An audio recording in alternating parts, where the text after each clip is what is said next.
Haleluya.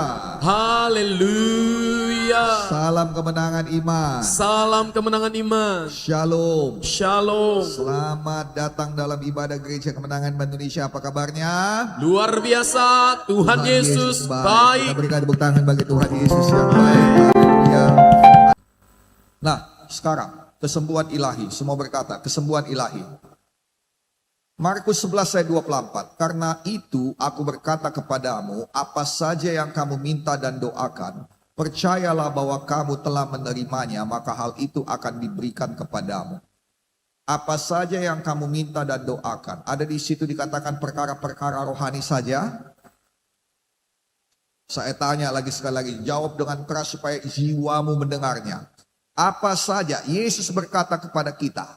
Ini perkataannya, apa saja yang kamu minta dan doakan, percayalah bahwa kamu telah menerimanya. Itu syaratnya supaya apa?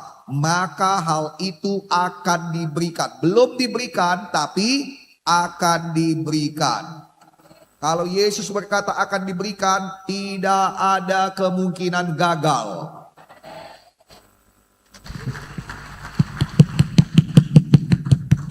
Allah bukanlah manusia sehingga dia berfirman dan dia membatalkannya, menyesal. Dia berkata akan diberikan. Sekarang pertanyaan pertama, jawab dengan keras. Adakah di situ dikatakan hanya perkara rohani? Tidak. Amin. Berarti apa saja semua bisa diberikan.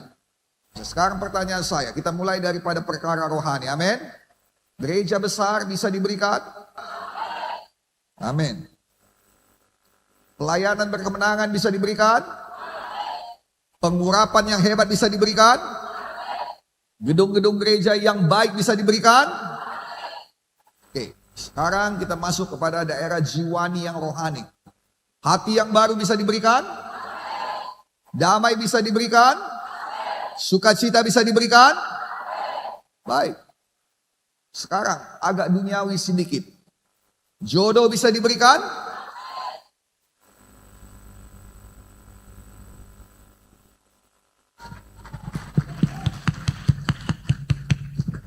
Sekarang lebih duniawi lagi. Rumah baru bisa diberikan?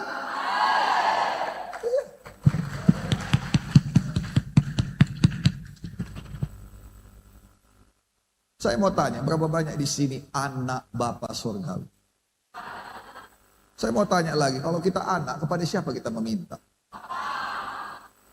Nah, sekarang dikatakan minta dan doa. Minta dan berapa banyak yang sudah minta dan doakan? Tunggu. Bukan hanya doa. Kalau doa saya tahu. Doa Tuhan makan yuk. Amin. Itu doa juga. Minta dan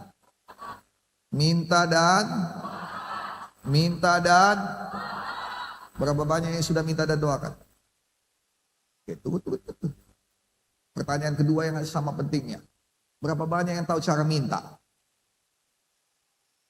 Yang mana caranya minta? Kalau enggak kau kasih mati aku Tuhan.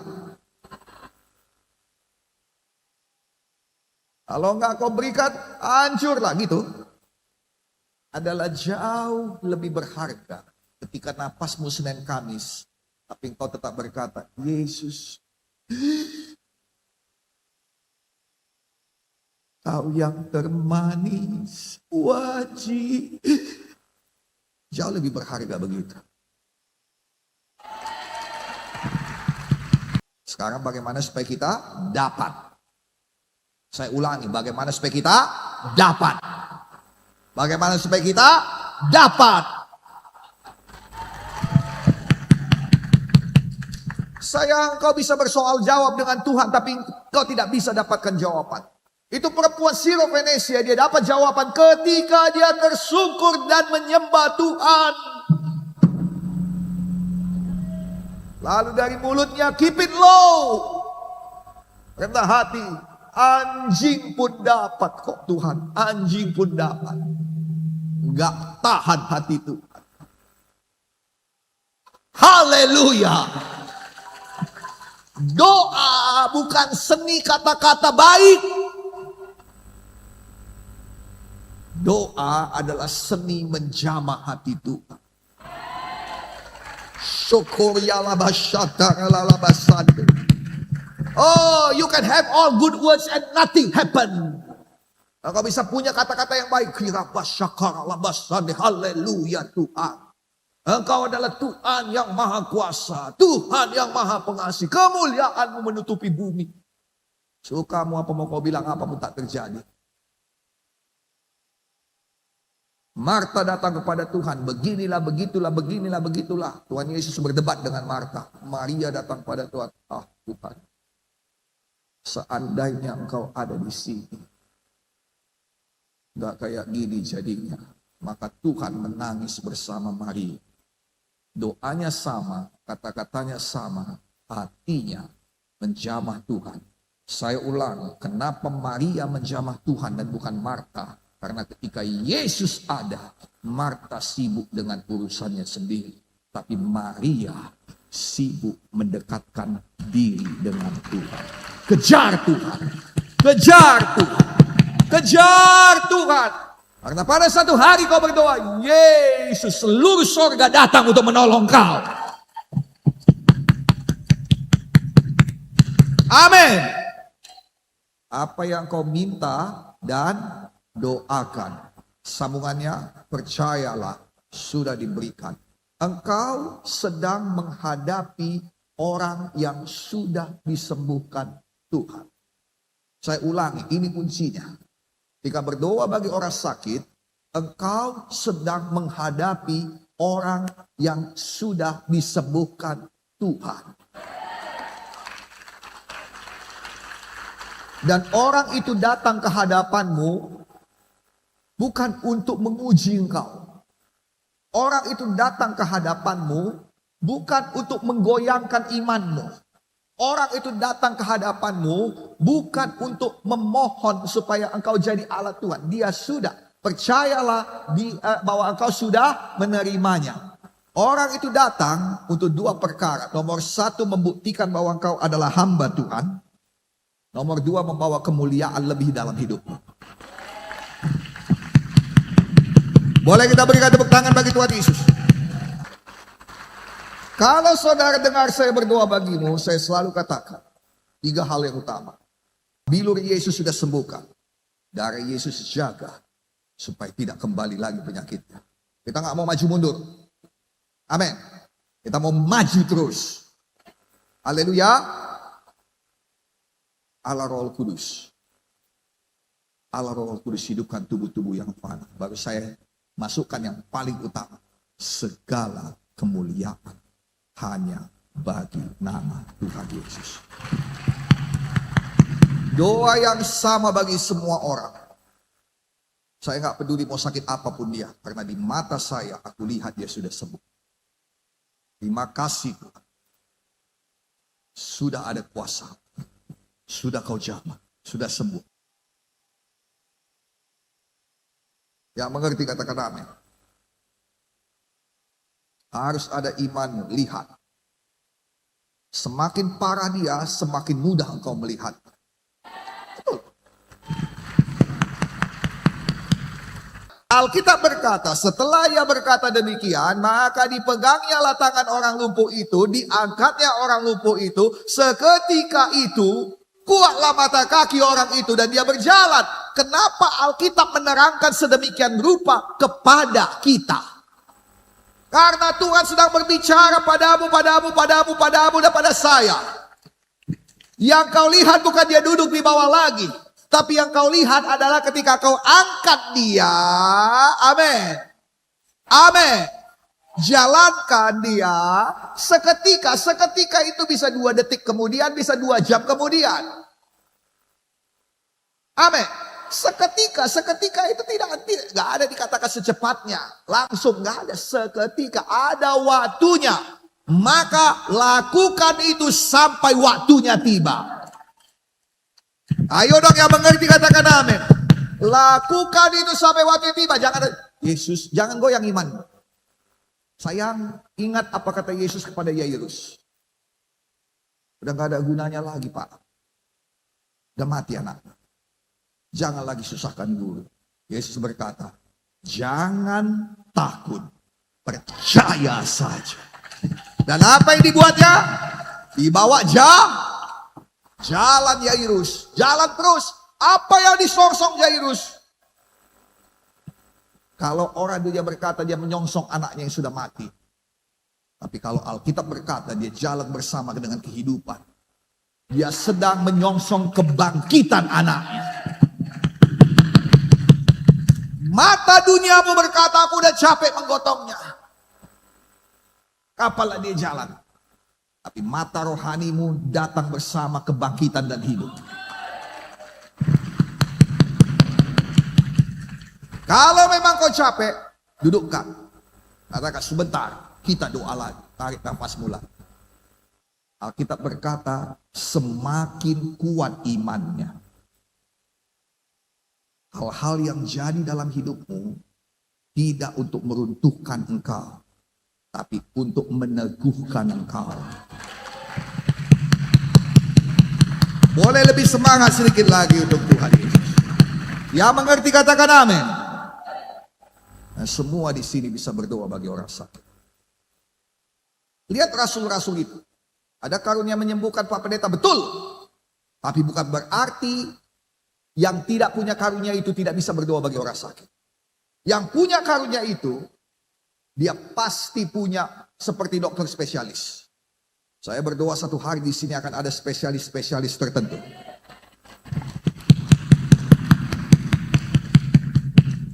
Amin.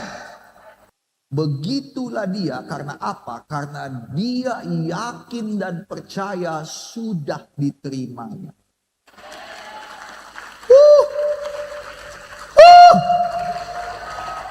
Haleluya.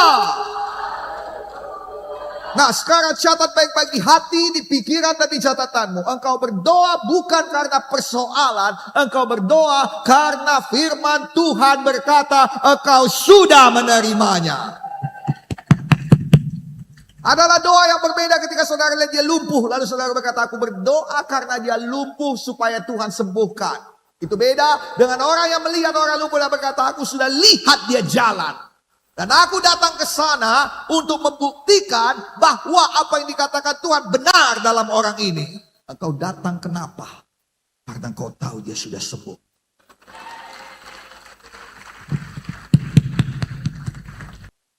Tuhan bekerja memakai orang. Dan Tuhan masih bertanya, siapakah yang kuutus? Siapakah yang mau pergi untuk namaku? Siapa orangnya? Saya.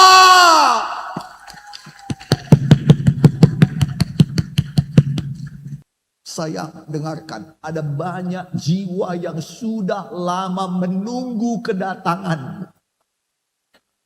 Saya ulangi. Sudah lama mereka tunggu. Siapa tunggunya? Engkau. Mereka percaya kepada Tuhan, tapi mereka tidak tahu bagaimana cara mendekatkan diri pada Tuhan. Mereka seperti sida-sida di Ethiopia.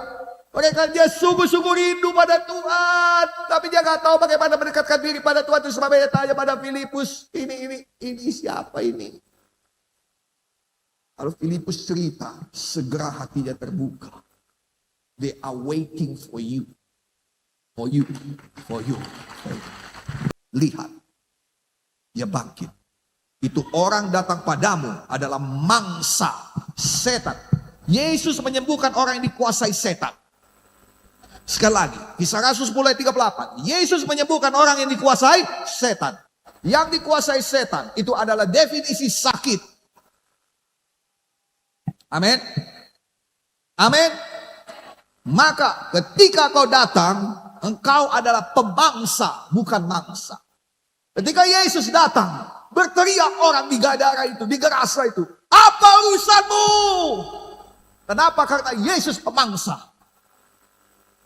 Tidak ada urusanmu dengan kami. Siapa kau? Legion. Karena kami banyak. Lalu mereka memohon dengan sangat kepada Yesus. Jangan usir kami.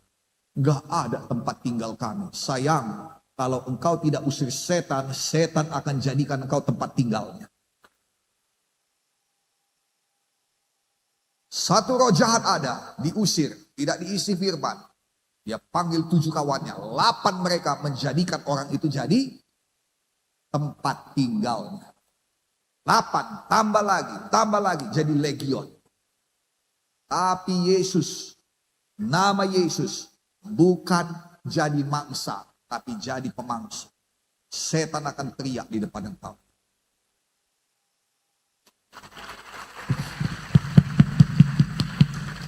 Engkau datang untuk 2 perkara. Nomor 1, membuktikan dirimu adalah hamba Tuhan.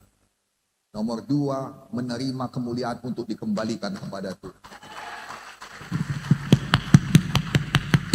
Ayo dong, lebih semangat lagi yang mengerti. Jadi jangan takut doakan orang sakit. Amin. Adakah orang yang tidak sembuh, Pak Pendeta? Ada. Ada. Tapi itu tidak membuktikan fakta bahwa Tuhan itu menyembuhkan. Ada sesuatu yang kau tidak tahu tentang orang itu. Orang bertobat bukan karena didoakan. Orang bertobat karena dia berbalik. Amin. Penerimaanmu datang karena kau berbalik, bukan karena didoakan. Penerimaanmu datang karena kau bertobat. Amin. Saya punya alasan, Yesus punya alasan. Kenapa yang ini sembuh, yang itu tidak sembuh. Karena ketika Hizkia sembuh sayang, gara-gara itu makanya orang Israel masalah sampai hari ini mengenai kependudukannya. Nah, ada satu lagi yang mau saya beritahu padamu. Kalau engkau tidak berdiri pada posisimu, seorang akan mengambil posisi. Maka berdirilah pada posisi.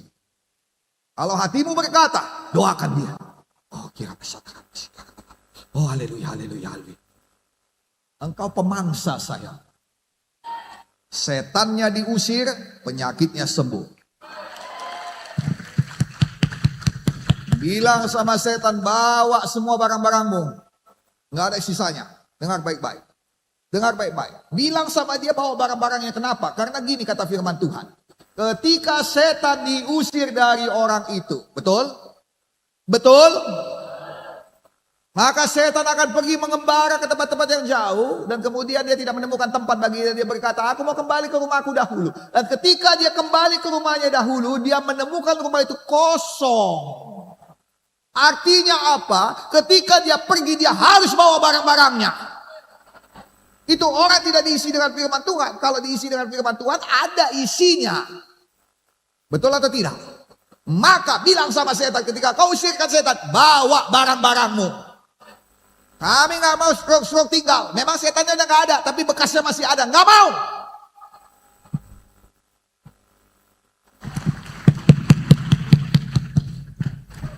Bawa barang-barangmu. Tinggalkan orang ini bersih. Rapuh tersapi. Kosong supaya kami isi firman. Amin. Bawa barang-barang. Semua berkata pada setan, dalam nama Yesus, setan pergi. Dan bawa barang-barangmu. Dalam nama Yesus. Yang percaya katakan, amin. Kita berikan kemuliaan kembali kepada Tuhan.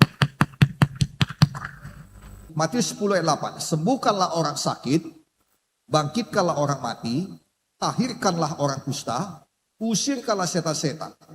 Kamu telah memperolehnya dengan cuma-cuma, karena itu berikan pula lah dengan cuma-cuma. Nomor 1, saya ambil dari belakang. Kamu telah memperolehnya dengan cuma-cuma, karena itu berikan pula dengan cuma-cuma. Saya ulangi. Kamu telah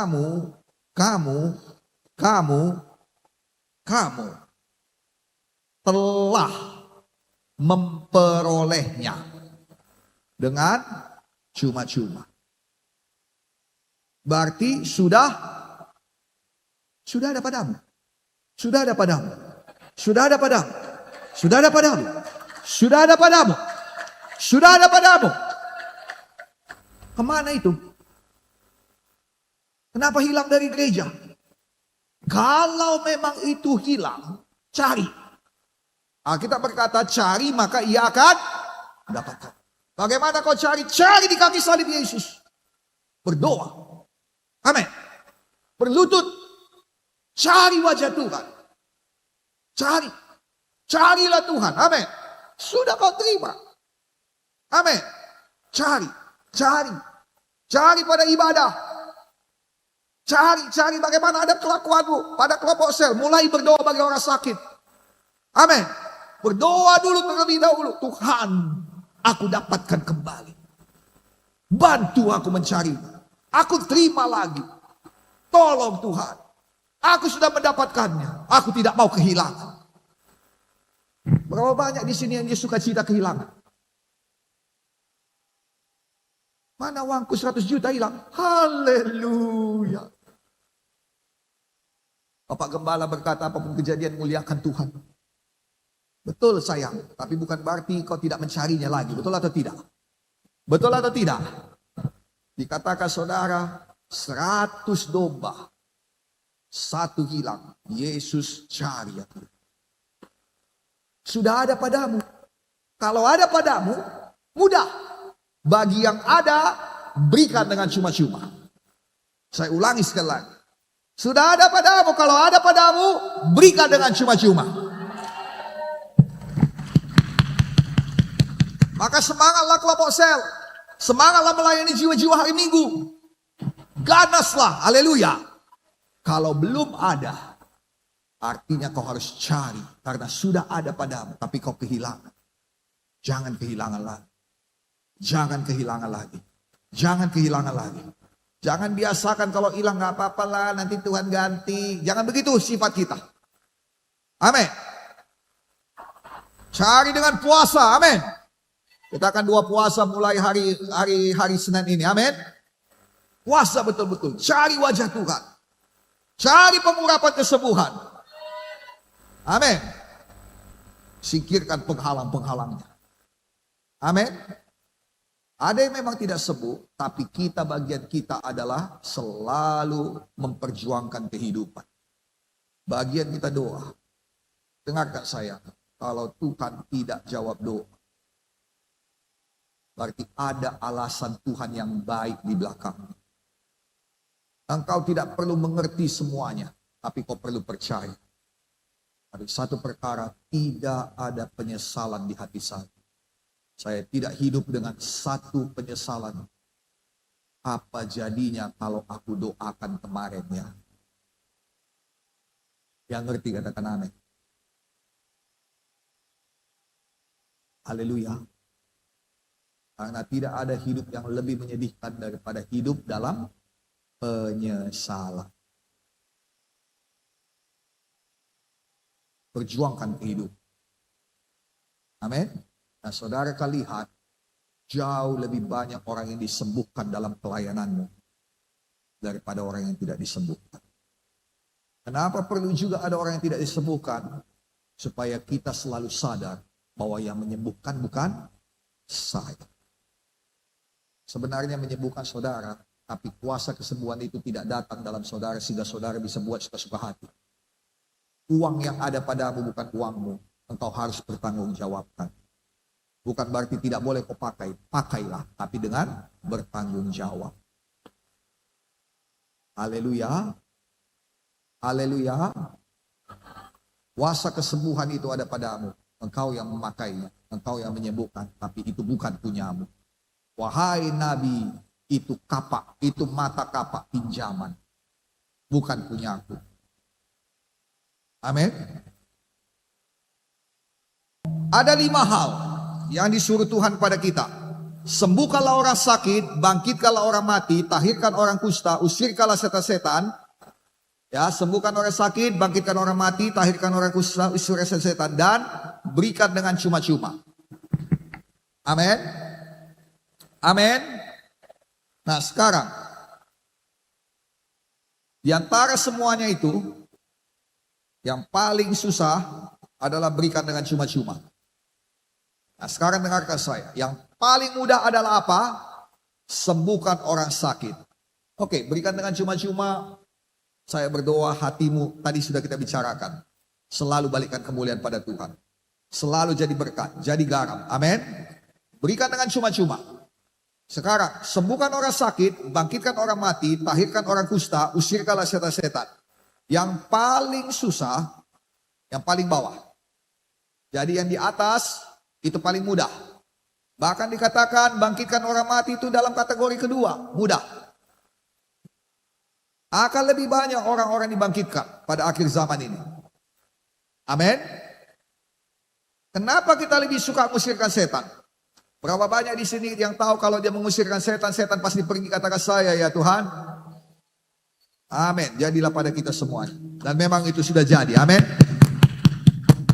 Nah sekarang dengarkan baik-baik. Dikatakan di sini, sembuhkanlah orang sakit, bangkitkanlah orang mati, tahirkanlah orang kusta, usirkanlah setan-setan. Kenapa kita suka mengusirkan setan-setan? Karena kita kurang iman. Loh kok kayak gitu Pak?